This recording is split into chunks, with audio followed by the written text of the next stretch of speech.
본문 말씀입니다. 요엘서 요엘 2장 12절 13절 말씀입니다. 구약 성경 페이지로는 1269페이지에 있습니다. 요엘서 2장 13절 말씀.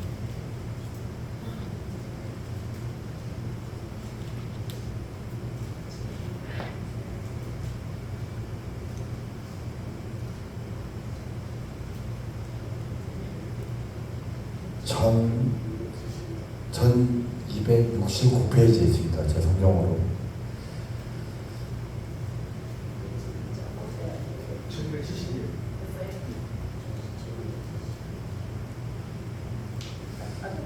다 찾으셨으면 한 목소리로 합독하겠습니다. 여호와의 말씀에 너희는 이제라도 금식하며 울며 애통하고 마음을 다하여 내게로 돌아오라 하셨나니 너희는 옷을 찢지 말고 마음을 찢고 너희 하나님 여호와께로 돌아올지어다. 그는 은혜로우시며 자비로우시며 너희를 더디게 하시며 이내가 크시사 뜻을 돌이켜 재앙을 내리지 아니하시나니. 아멘. 할렐루야. 오늘 오전에 담임 목사님께서 여호수아가 아이성을 바라보며 하나님의 말씀에 단창을 들으라 했던 그 말씀에 순종하며 나아갈 때에 여호수아에게 큰 은혜를, 큰 승리를 베푸셨음을 우리가 알며 기억하며 또 이 시간에 말씀을 듣는 시간이 되었으면 좋겠습니다. 오늘 이 시간은 이제라도 여호와께로 돌아오라 라는 제목으로 함께 은혜를 나누고자 합니다. 오늘 우리는 요엘 선지자의 말씀을 함께 살펴보려고 합니다. 성경의 예언서를 미래를 예언하는 책이라고 생각하는 경우가 많습니다. 물론 앞으로 이루어질 일도 말씀하시지만 예언서의 중요한 목적 중 하나는 하나님의 백성이 하나님께로 돌아오도록 부르는 데 있습니다. 요엘서는 메뚜기 재앙으로 시작합니다. 들판은 황폐해지고 포도나무는 말라버렸으며 곡식은 사라지고 성전의 제사도 제대로 드릴 수 없게 되었습니다. 백성들은 메뚜기를 보았습니다. 농부는 무너진 밭을 보았습니다. 제사장은 끊어진 제사를 보았습니다. 그러나 요엘은 그 너머를 보았습니다. 그는 메뚜기가 아니라 하나님을 보았습니다. 왜냐하면 하나님께서는 아무 의미 없이 일하시는 분이 아니기 때문입니다. 하나님께서는 허락하시는 모든 일에는 뜻이 있습니다. 기쁨에도 뜻이 있고 고난에도 뜻이 있으며 회복에도 뜻이 있습니다. 요엘은 백성들에게 말합니다. 메뚜기만 바라보지 말고 하나님을 바라보십시오. 오늘 우리도 마찬가지입니다. 우리에게는 메뚜기 대신 다른 문제가 있습니다.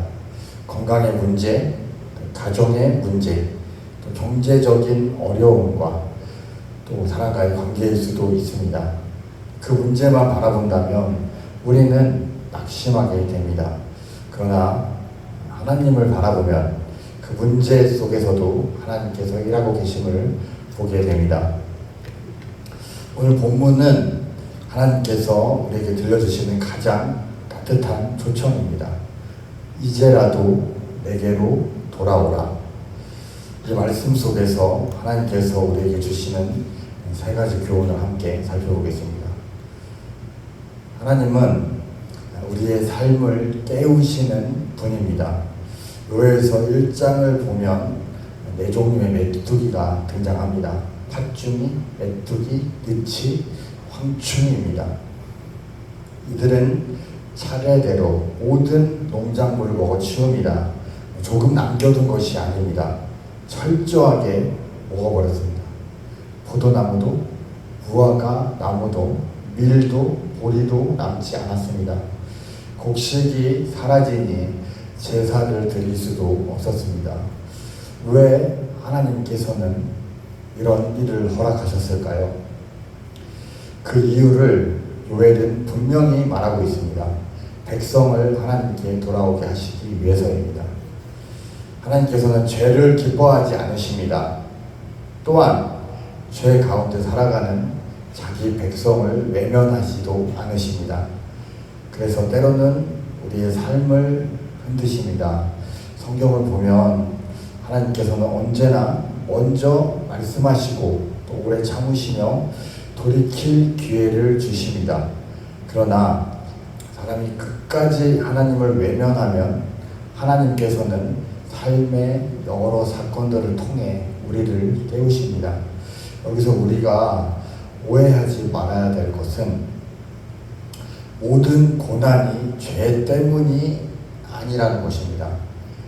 그러나 모든 고난 속에는 하나님께서 우리에게 말씀하시는 음성이 있습니다. 그래서 성도는 어려움을 만날 때 먼저 이렇게 기도해야 합니다. 주님, 왜 이런 일이 일어났습니까? 가 아니라 주님, 이 일을 통해서 제게 무엇을 말씀하시고 계십니까? 이 질문이 믿음의 사람의 질문입니다. 요셉은 형들에게 팔려갔습니다. 그러나 그는 하나님을 원망하지 않았습니다. 오히려 가족의 구원을 위해 그 상황을 만드셨고 나를 보낸 것은 하나님이라고 고백합니다. 다윗은 오랫동안 사울에게 쫓겨다녔습니다. 그러나 하나님을 떠나지 않았습니다. 도망을 다니면서도 찬양과 기도를 멈추지 않았습니다. 욥은 또 모든 것을 잃었습니다. 하루아침에 재산과 자녀와 건강을 잃었지만 하나님을 저주하지 않았습니다. 왜입니까? 그들은 자신의 환경보다 하나님을 더 크게 보았기 때문입니다. 우리도 인생의 메뚜기를 만날 수 있습니다. 예상치 못한 질병과 또 경제적 어려움과 또 가정의 문제가 생길 수도 있습니다. 그러나 하나님은 그 모든 일을 통해 우리를 하나님께 더 가까이 이끌어 가십니다. 그러므로 고난이 왔다고 하나님이 떠나신 것이 아닙니다. 오히려 하나님께서 우리를 붙드시고 계시기에 깨우시며 돌이키시며 다시 세우시는 것입니다. 하나님은 우리를 버리시는 분이 아니라 사랑으로 일깨우시는 아버지이십니다. 혹시 지금 여러분의 삶에도 메뚜기 같은 일이 있습니까? 계획했던 일이 무너지고 기도해도 답답하고 앞이 보이지 않는 시간을 지나고 있습니까? 그렇다면 낙심하기보다 먼저 하나님께 무릎을 꿇으십시오. 문제보다 하나님을 바라보십시오. 하나님께서는 우리의 눈을 하나님께 향하게 하시기 위해 때로는 삶을 흔드실 수도 있습니다. 그러나 그 흔드심은 우리를 무너뜨리기 위한 것이 아니라 다시 하나님께 세우기 위한 사랑의 손길입니다. 그러므로 어떤 상황에서도 하나님의 선하심을 신뢰하시기 바랍니다. 제가 마트에서 이제 일을 하고 있는데 3일 전이나 이틀 전이나 어제나 일을 하러 가면 크게 다른 일을 하는 게 아니라 매일매일 아침에 출근해서 뭐 하는 일이 있고 준비해야 되는 일이 있고 뭐 또 이렇게 업체들이 와가지고 이렇게 준비하고 뭐 이런 일들이 있는데 이렇게 반복적으로 일을 하면서 사람이 그런 것 같아요. 그런 환경에서 계속 지내다 보니까 그 환경에서 벗어나면 내가 왠지 그러니까 여기에 내가 묻혀야 될 것 같은 느낌. 그리고 이 사람들과 같은 생각을 해야 되고 뭔가 내가 지금 당장 돈을 벌지 않으면 뭔가 그냥 뭐 일은 하기 싫지만 뭐 짜증나지만 더운데 막 힘들어 죽겠는데 그렇지만 이 사람들한테 계속 묻히다 보면 솔직히 하나님을 또 잊을 수도 있는 환경이 충분히 된다고 저는 느껴집니다. 그러나 저는 이렇게 지금 말씀 준비하는 이 시간 준비를 할 때 한 주 동안 또 준비를 해야 되고 또 기도하면서 또 지내오는 이 시간 속에서 하나님이 분명히 저에게 계획하시고 준비하신 일이 있다는 것을 저는 믿음으로 나아가며 하루하루 잘 살아가고 있습니다. 하나님께서는 형식보다 중심을 받으십니다. 요에서 2장에 들어오면 하나님의 마음이 더욱 분명하게 나타납니다. 하나님께서는 메뚜기 재앙을 보여주신 후에 곧바로 심판을 선언하지 않으셨습니다. 오히려 백성들에게 돌아올 길을 열어주십니다. 본문 12절을 다시 보겠습니다. 여호와의 말씀에 너희는 이제라도 금식하며 울며 애통하고 마음을 다하여 내게로 돌아오라 하셨나니, 이 말씀에서 가장 먼저 눈에 들어오는 단어는 이제라도입니다. 이 짧은 한마디 속에 하나님의 긍휼이 담겨 있습니다. 이스라엘은 오랫동안 하나님을 떠났습니다. 말씀보다 자신의 생각을 앞세웠고 또 하나님보다 눈에 보이는 것을 더 의지했습니다. 그 결과 메뚜기 재앙을 맞이했습니다. 그런데 하나님은 이미 늦었다고 하지 않으셨습니다. 이제라도 돌아오라. 이것이 하나님의 마음입니다. 성경을 보면 하나님은 언제나 먼저 찾아오십니다. 아담과 하와가 죄를 짓고 숨었을 때 하나님께서 먼저 아담아 내가 어디 있느냐라고 부르셨습니다. 탕자가 아버지의 재산을 허비하고 돌아왔을 때도 아버지는 멀리서 달려가 그를 맞이했습니다. 베드로가 예수님을 3번 부인했을 때도 주님은 그를 버리지 않으시고 다시 사명을 맡기셨습니다. 하나님은 돌아오는 사람을 외면하지 않으시는 분입니다. 그러므로 오늘도 하나님께서는 우리에게 말씀하십니다. 이제라도 내게로 돌아오라. 옷을 찢지 말고 마음을 찢으라. 13절은 요엘서의 중심 말씀입니다. 너희는 옷을 찢지 말고 마음을 찢고 너희 하나님 여호와께로 돌아올지어다. 아멘. 당시 이스라엘 사람들은 슬픔이나 또 회개의 표시로 옷을 찢었습니다. 그러나 시간이 지나면서 그 행동은 형식만 남게 되었습니다. 겉으로는 슬퍼하는 것처럼 보였지만 마음은 여전히 하나님에게서 멀어져 있었습니다. 그래서 하나님께서는 옷이 아니라 마음을 찢으라고 말씀하십니다. 이 말씀은 오늘 우리에게도 매우 중요한 교훈을 줍니다. 우리는 매주 예배를 드립니다. 기도도 하고 헌금도 드리고 또 봉사도 합니다. 그러나 하나님께서는 먼저 우리의 마음을 보십니다. 예배는 드리지만 마음은 세상 걱정으로 가득 차 있지는 않습니까? 기도는 하지만 하나님의 뜻보다 내 뜻만 구하고 있지는 않습니까? 말씀은 읽지만 순종하려는 결단은 없지 않습니까? 하나님은 우리의 겉모습보다 중심을 보십니다. 예배의 형식보다 예배자의 마음을 받으십니다.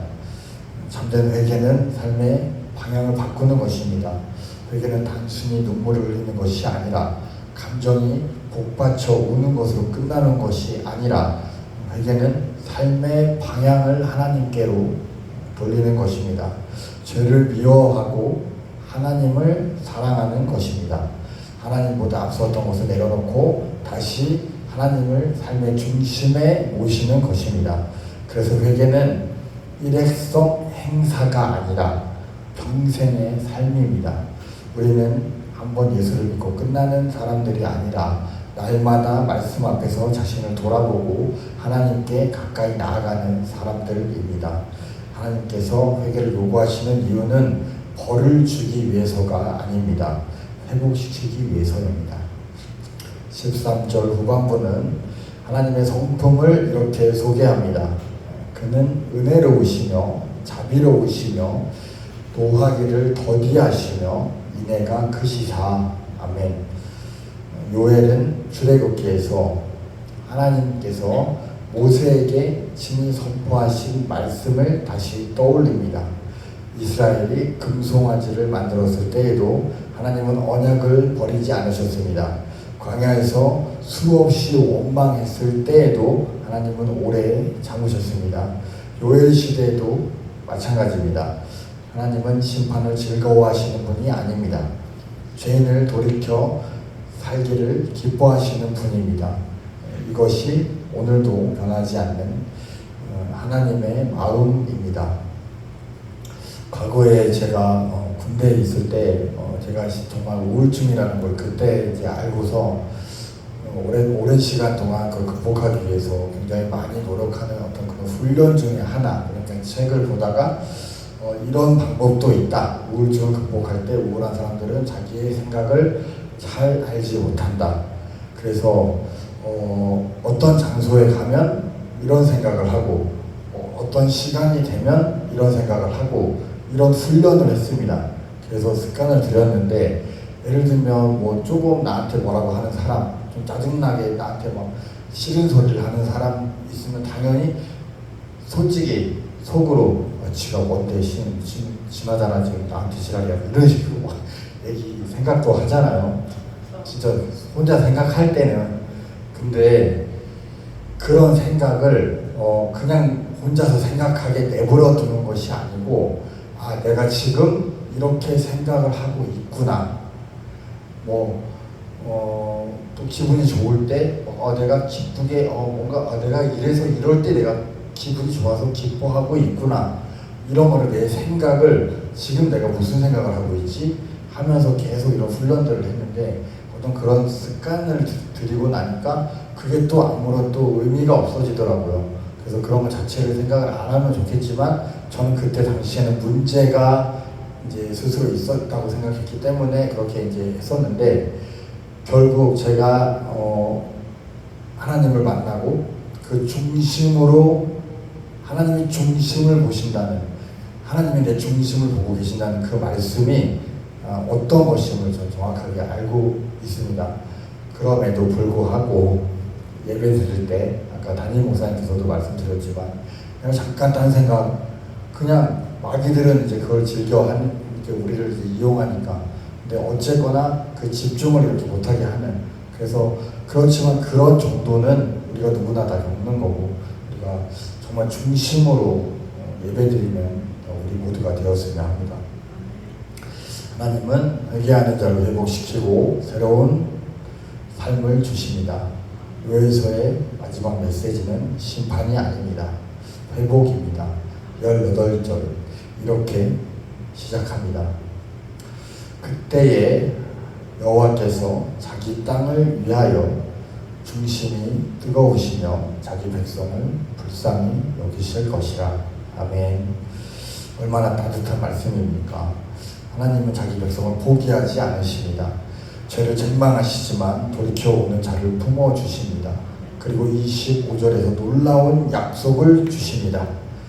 내가 전에 너에게 보낸 큰 군대 곧 메뚜기와 느치와 황충과 밧줄이가 먹은 횟수대로 너희에게 갚아주리니. 아멘.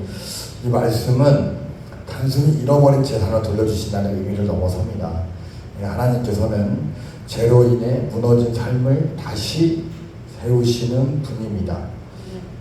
잃어버린 기도의 기쁨을 회복시키고 식어버린 믿음을 다시 일으키시고 무너진 가정을 붙드시고 상한 마음을 위로하십니다.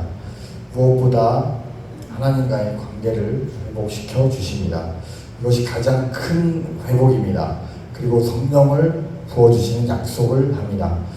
요엘은 여기서 한 걸음 더 나아갑니다. 그 후에 내가 내 영을 만민에게 부어주리니. 아멘.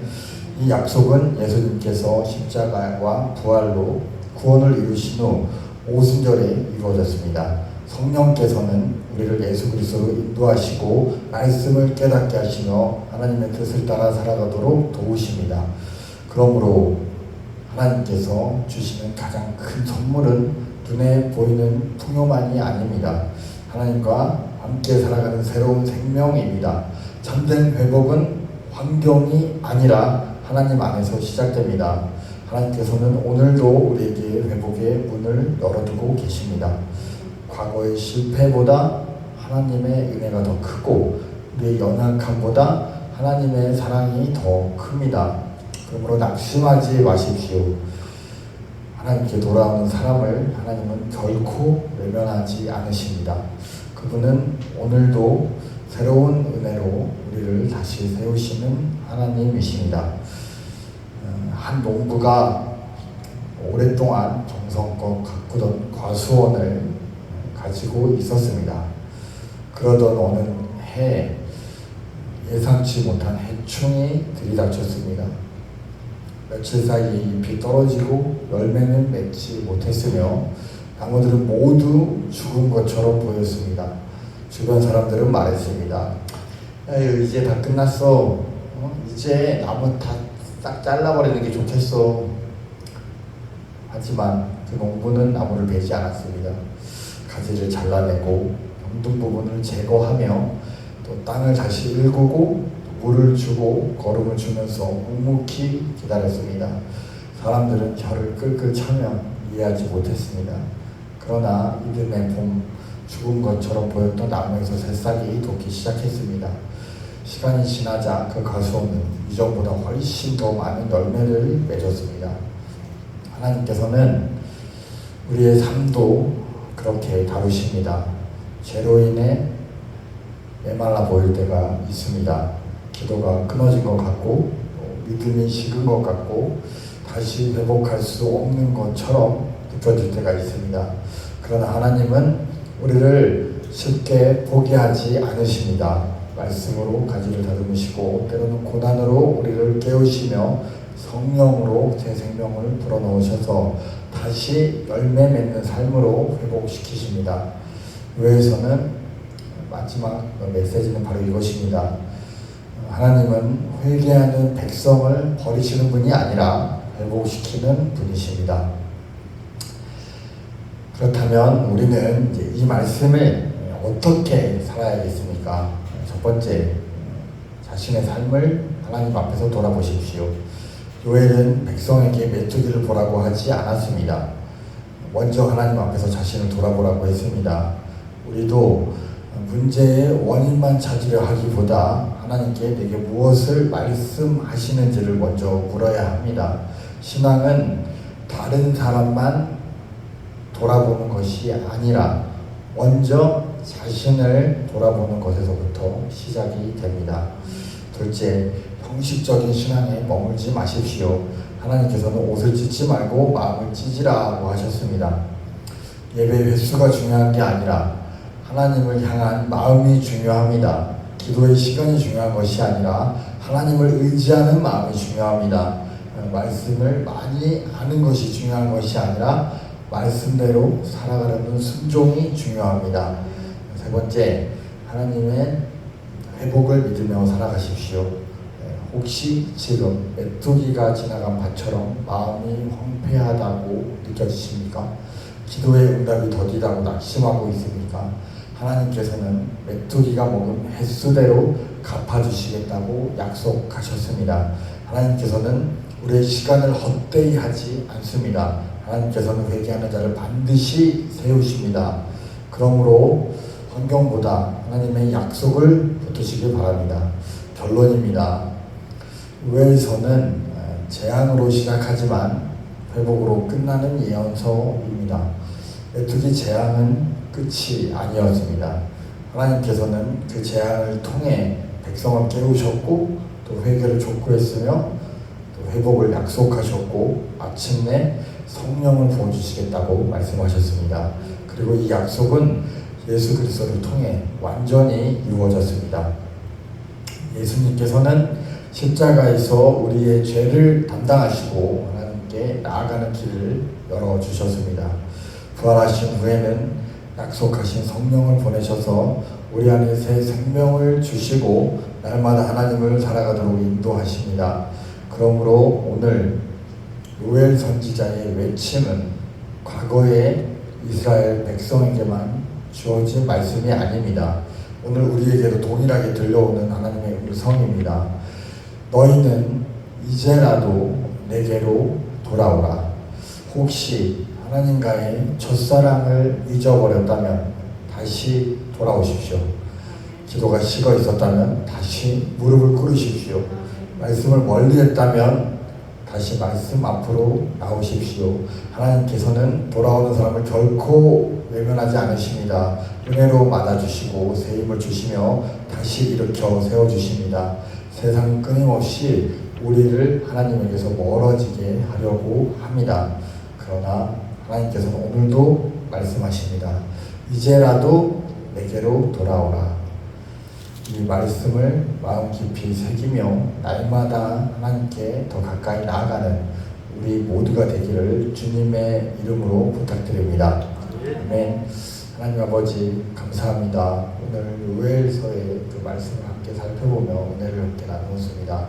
주님, 이 말씀이 주님의 그 전능하신 능력으로 우리의 마음밭에 뿌려져 열매 맺히기를 소망합니다. 지금 더운 날에 더운 이 여름날에 좀 건강을 잘 지켜주시면 감사드리며 우리 한 주간도 주님의 말씀을 묵상하며 말씀 앞에 순종하는 우리가 되게 도와주시옵소서. 감사드리며 살아계신 예수 그리스도의 이름으로 기도드립니다. 아멘.